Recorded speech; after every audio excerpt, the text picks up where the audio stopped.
want to preach today from the subject obedience, to be or not to be. Obedience, to be or not to be. This month we are embarking upon a new spiritual discipline, that is the discipline of obedience. And last month, of course, we had a wonderful time with the discipline of self-examination. This month we're shifting to the spiritual discipline of obedience, and we will be preaching and teaching, talking about obedience to God all month long. And I hope that you have been reading the scripture verse in your calendar, your church calendar, on obedience this month already. Well, the story of Naaman, the leper, is a remarkable story about how our blessings are directly related to our obedience. That's what this story is about. It's about how our blessings are directly related to our being obedient to the word, the will, and the way of God. One of the most amazing underlining themes of the Bible is clear, and that is obedience leads to blessings. Now, you've already heard me mention in January, our church family will begin reading through the Bible together as a church family. And some of us have already been doing that, and some of you have done it before. But one thing you can testify to, that whether you're in the Old Testament or the New Testament, the theme is about obedience. Yeah, that's it, right? Am I right about it? You're right. The Bible from the Old Testament talks to the New Testament talks about obedience leading to God's blessing, and disobedience leading to God's curses or God's consequences. The story beginning in 2 Kings chapter 2, 2 Kings chapter 5 rather, centers around Naaman, who was a general in the Syrian army. He was great and honorable in the eyes of the king because through him, God had given many victories. Now, isn't it interesting how God can bring victory through even non-belief? God brought victory to the king and the country of Syria through General Naaman. Now, Naaman was a mighty warrior. That's what the Bible says. He's a mighty warrior. He was a brave man.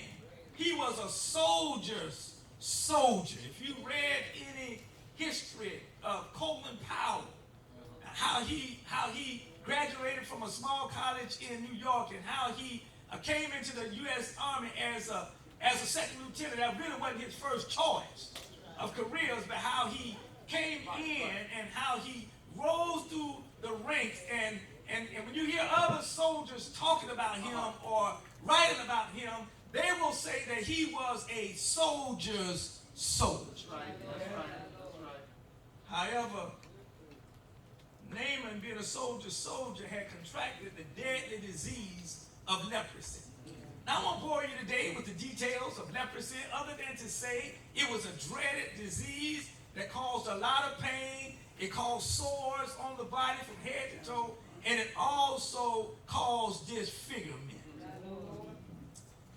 Now, on one particular raid against Israel, the Syrian forces captured this little slave girl, and when they brought her back to Syria, she became the maid or the servant to Naaman's wife. One day this little girl said to Miss Naaman that if only my master would go and see the prophet in Israel, the prophet would heal him. Now, she being in the house, she understood what was going on because people that worked in the house got a lot of information. And so she knew how Naaman was suffering. She knew how this disease had impacted his life, his health physically, and even his life with Miss Naaman.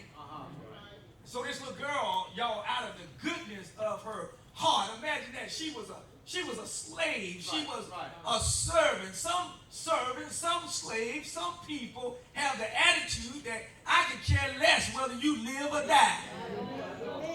After what you've done to me, after what you put me through, you've captured my people. But this young girl had a whole different mentality. Obviously, she had God in her life. Amen. So, Miss Naaman went and told her husband what the little girl said, and Naaman obviously excited about the potential of healing, because you know when you're sick, when you've been suffering, and somebody comes up with a way that you can get healed, certainly you're gonna try it. And so she tells him what the little girl says, and in addition, Naaman tells the king that there's a potential healing over in Israel. Now the king, respecting Naaman like he did, said to him, by all means you go. He gave him a leave of absence. He said, you go. And not only that, the king gave Naaman a letter to take to the king of Israel. So Naaman departed with 750 pounds of silver, 150 pounds of gold, and 10 sets of clothing to give to the prophet in Israel, because where he came from, you paid for everything. Where he came from, if the prophet did anything for you, you paid it. Where he came from, if the idol gods did anything for you, you paid them. So he's going to Israel with his payment for his healing. He's going to actually buy his healing. So he thinks. Now, Naaman gives the letter when he gets there to the king of Israel. And the letter stated, this is what the letter stated, now be advised. That's what the king of Syria wrote. Now be advised, when this letter comes to you, that I sent Naaman my servant to you, that you may heal him of leprosy. When he says, now be advised, he says, I'm telling you. I'm putting you on alert. I'm sending Naaman my soldier to you, and when he comes back, I want him to be clean of leprosy. And so when the king of Israel read the letter, he interpreted it just right. He interpreted it as a maneuver by which the king of Syria was trying to pick a fight with him. Rather, he interpreted that the king was trying to pick a fight with him. Notice his response in verse 7.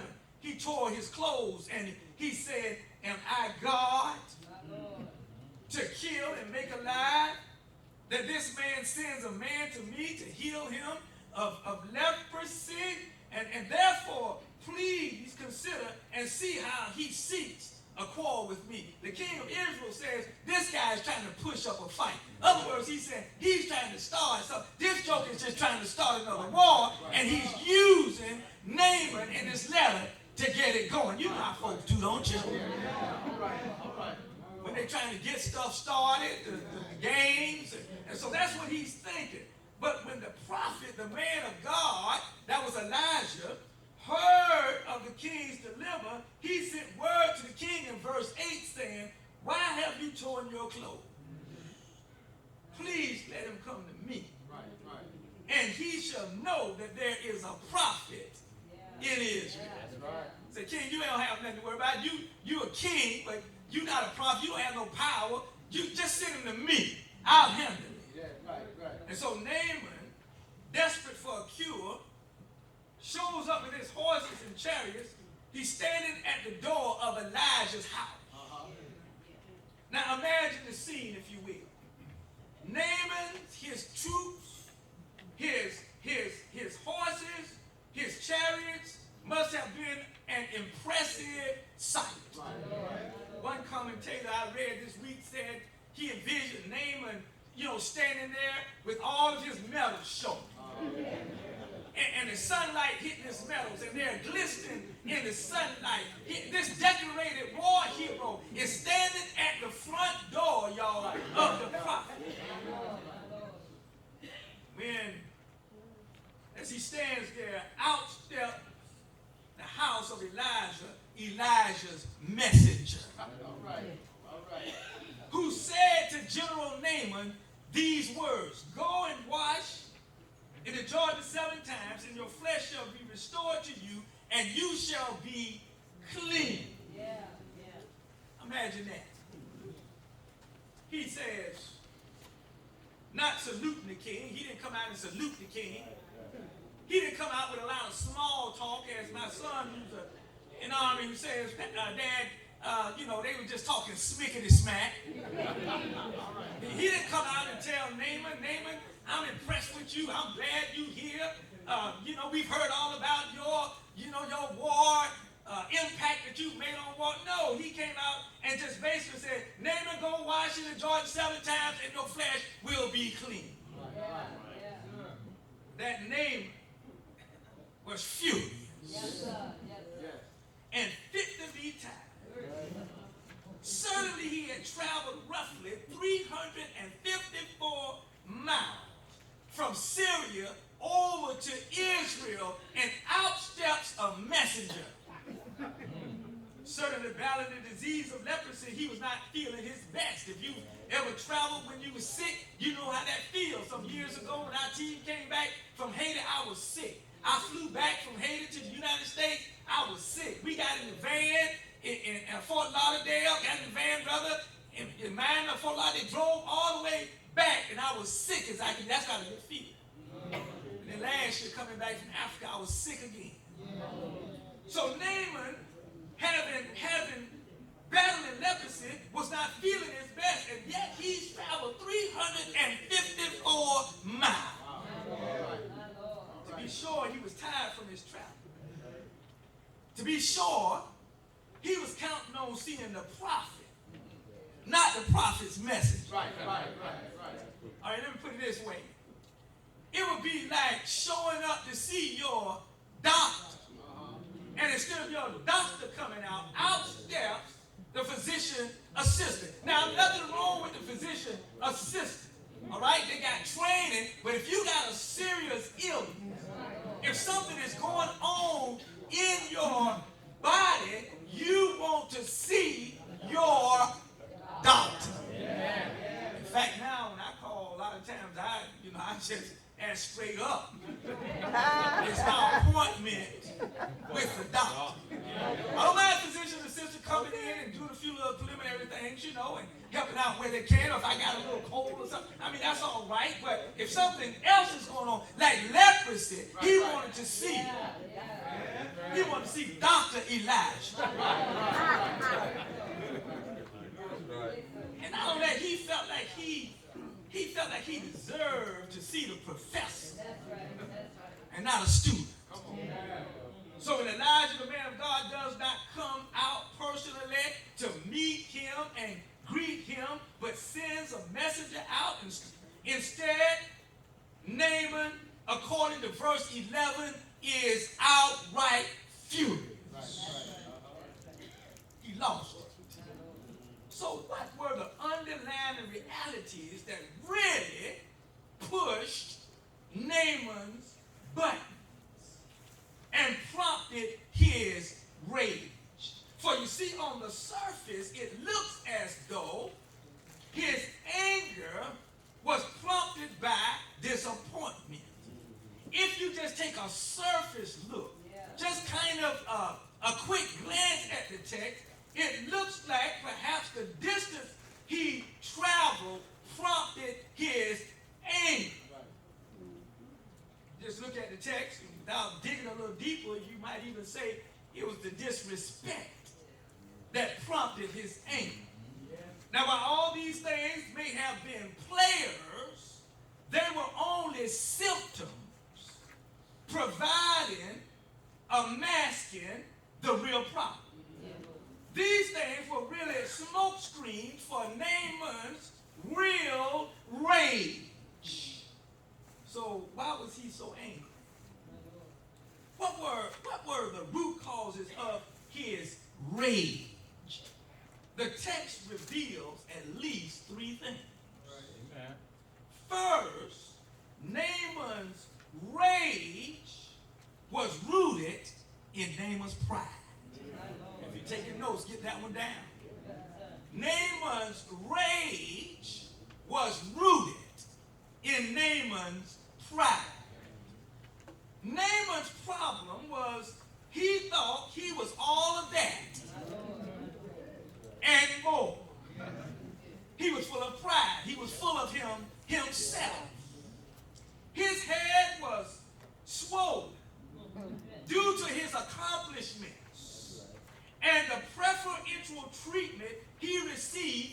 all, from the king, then from his soldiers, and then from the entire country of Syria. They just thought Naaman blessed the ground they walked on. His head was swollen beyond compare. So now after storming away in fury, he reveals his pride. That's what they like about the text. If you read it, you'll find biblical truth. He revealed his pride, his arrogance, his ego. Look at verse 11. Let's see what he said in verse 11. Here's his pride. I said to myself, he, meaning the prophet, the man of God, he will surely come out to me. Ain't that so? That he revealed his pride. Now, Naaman was convinced in his own mind that this whole visit was all about him. He was the general, right? He was the general. He would have been the king's commander-in-chief. He would have been the four-star. He would have been the man.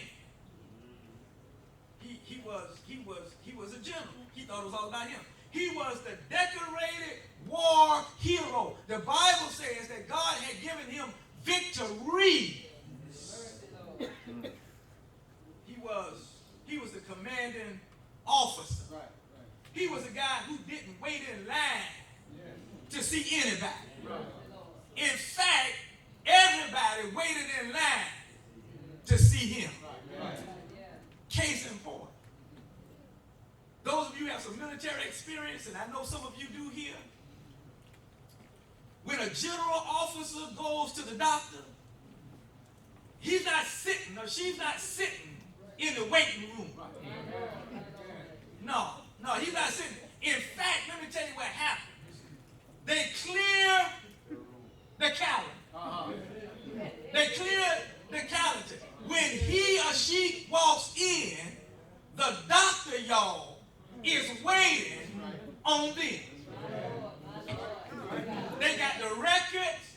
They got everything. Everything is in order. So when the general walks in, the doctor is waiting. They're not waiting in line. But that was Naaman's attitude. He was the commanding officer. He didn't, the guy that didn't, wait for anybody. In fact, y'all, when Naaman walked into a room, everybody jumped to attention and catered to his every need. Another case in point. When I was at Helmstead Air Force Base, we had a general whose name was Baxter. This guy made 1 star. At 38 years old, he was a 1-star general. At the United States Air Force Academy, he was a Rhodes Scholar. When General Baxter, like all other generals, rolled down the street in their car, Air Force car, it was blue with a white top, with a wing on the trunk. Whether you were walking the dog, whether you were jogging, whether you were pushing your baby stroller out with your wife or your husband, when that general drove by, you stopped, stood at attention. Brother Rafferty, you did what? You saluted. There you go. That's what you do. In fact, y'all, it was so critical. I'm just trying to help you see where Naaman's head was. It was so critical until one day I heard a uniformed military personnel ask the question in a company of people. This is what he said, quote, "Is God God or is Baxter God?"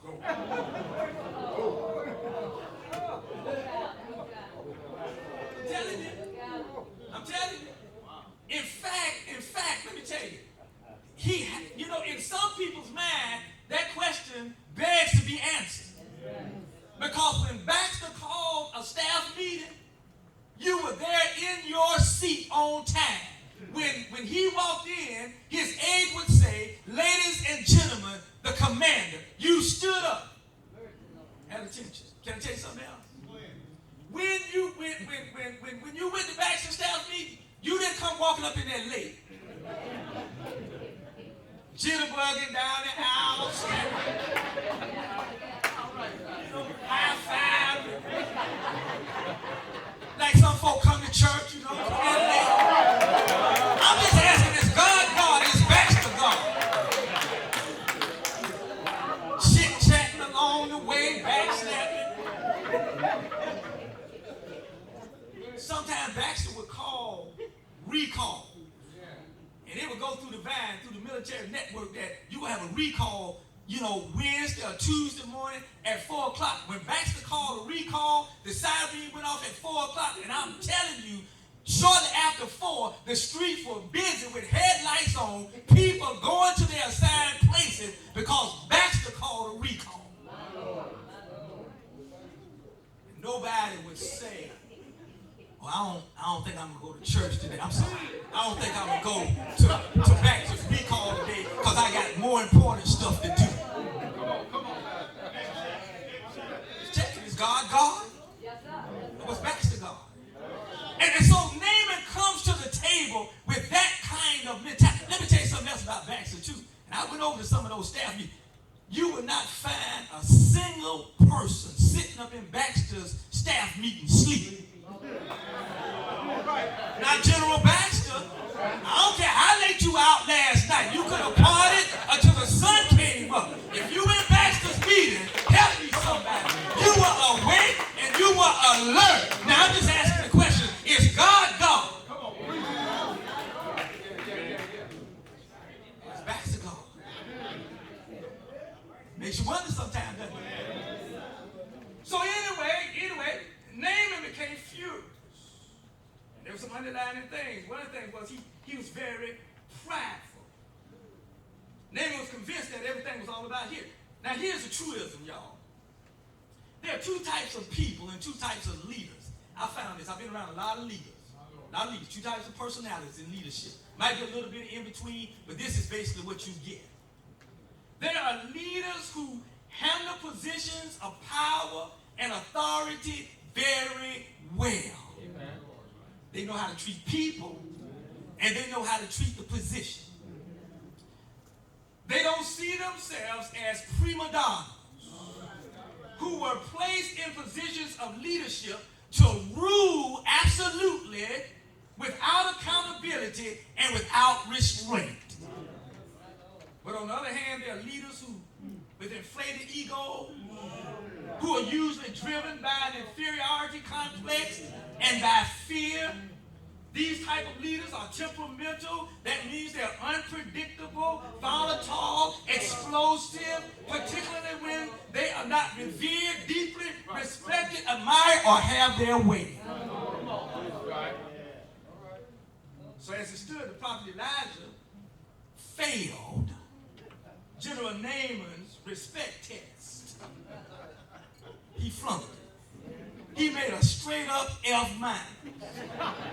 He didn't even come out the house.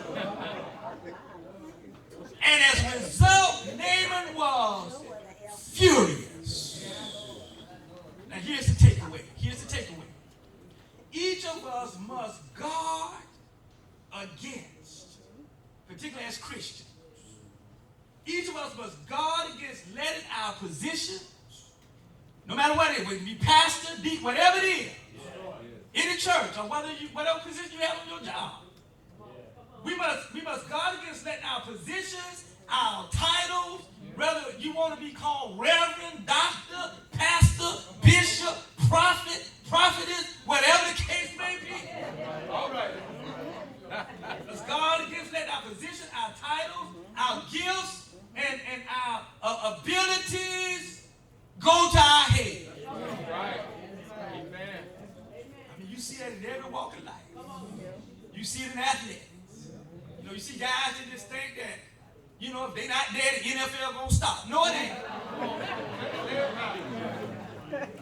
You get yourself in trouble, you go to jail, you think it ain't important for you to follow the rules, do what you're supposed to do, it ain't gonna shut down. There are entertainers who think that way. That if I don't show up for the event, the Coliseum gonna close. No, it ain't. No, it ain't. Somebody else gonna be on stage, and they gonna be getting paid. We must not allow our position, our title, our gifts, and our abilities to go to our head. Why? Here it is. Everything we have, every privilege that's out, every opportunity we have to serve in whatever capacity comes from God, and it can be taken away. In fact, for some, it will be taken away in an instant. Can I tell y'all something? I'm coming to this pulpit thinking that I'm irreplaceable. You right behind me, you got 3, 5 preachers. Any one of them on any given day can pray, can preach. I don't know about saying, Dr. Williams is saying. But they can carry the mail. I've always said, I am not indispensable. Every Sunday I mount this rostrum. Every Sunday God gives me strength. Every Sunday God gives me the privilege. I walk from that office with thanksgiving in my heart. Because it didn't have to be. I'm grateful because I'm here today. Today could be my last day. I want y'all to say, whatever it is that Pastor Pickett understood, that his gifts, his abilities, his privilege, the pastor, came from God. Well, second, Naaman's rage was rooted in Naaman's preference. Naaman was the kind of person that could not handle things going any other way than the way he thought they should go. He was inflexible. He was intolerable. He was irritable when events didn't play out like he thought they should play out or like he had played them out in his mind. All right, notice again verse 11 for the evidence. Naaman said, indeed, here we go again, indeed I said to myself, he will surely come out to me. Watch this, y'all. Stand and call on the name of the Lord his God and wave his hand over the place and heal the lepers. Verse 11 reveals that Naaman had a scenario of healing all worked out in his mind, y'all, and he expected God to abide by it. See, when God's prescription didn't fit his preference, when it didn't line up, when it didn't meet with his approval, he was livid, he was angry, he was enraged, he was fit to be tied. In one of the commentators I read on this story, as I prepared for this sermon, Dr. David Davis wrote, and I quote, he had a nasty temper when he failed to get his way, the way he wanted, when he wanted. That's the way immature people act who have not come to grips with true submission to the living God, who have not come to understand that sometimes God does not work it like we want him to work it. Who have not come to understand that although he does not work it like we want him to work it, it will be worked right.